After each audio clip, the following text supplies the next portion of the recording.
Kalau pertanyaannya gimana sih Jokowi itu bisa dikatakan gagal dalam melayani kepentingan rakyat dan malah melayani kepentingan oligarki? Ya sebenarnya itu kombinasi ya dari secara struktural seperti yang sudah dijelaskan oleh Bung Mugis, memang strukturnya masih seperti itu gitu. Watak yang apa dikuasai oleh segelintir orang gitu kan.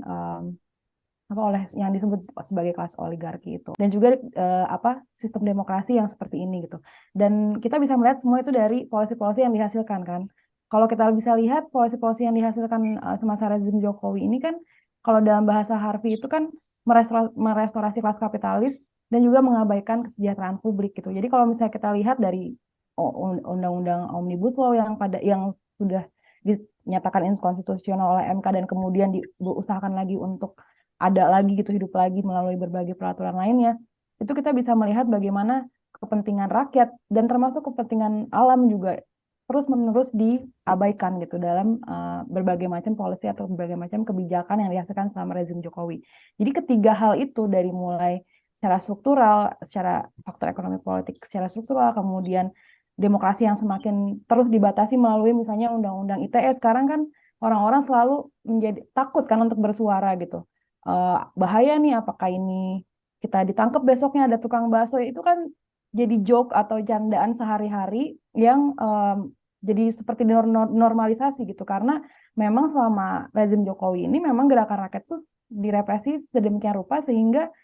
membuat orang tidak berani lagi untuk bersuara gitu makanya kita bisa melihat ada banyak fenomena stand up komedian yang bisa misalnya menyampaikan kritik melalui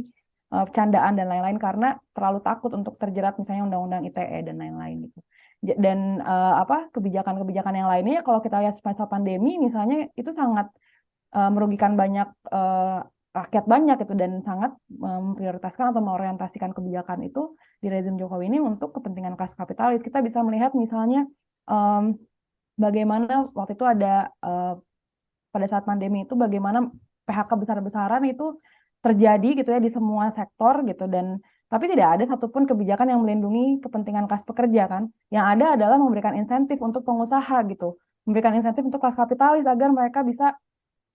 bahasanya terus menjalankan usaha gitu. Jadi apa rezim Jokowi ini benar-benar merepresentasikan apa yang disebut secara teoristis sebagai rezim neoliberal gitu karena orientasinya adalah untuk terus apa menderegulasi, untuk terus memprivatisasi apa yang menjadi milik publik dan untuk terus meliberalisasi apa misalnya pasar tenaga kerja dan lain-lain sehingga yang disengsarakan ya mayoritas rakyat gitu, kebanyakan rakyat dan itu kita tidak bisa melihat satupun kebijakan yang melindungi gitu, melindungi kepentingan rakyat banyak gitu dan itu sangat nyata gitu ya. Jadi kalau menurut saya semua kombinasi dari penjelasan kita di sini semua ini sudah sangat apa ya, sudah sangat cukup untuk tiba pada kesimpulan itu adalah bahwa kita harus mulai nih menegaskan gitu ya membangun kekuatan yang baru gitu, yang alternatif dan memang ini sudah kita tekankan juga ya sejak lama gitu. Hanya saja kita terus menegaskan itu ya seperti seperti ajakan pada umumnya lah. Kita terus mengulang supaya ajakan itu diulang tidak masalah juga gitu supaya ini saatnya kita untuk ayo kita membangun kekuatan politik yang alternatif tadi gitu seperti yang ada di dalam editorial.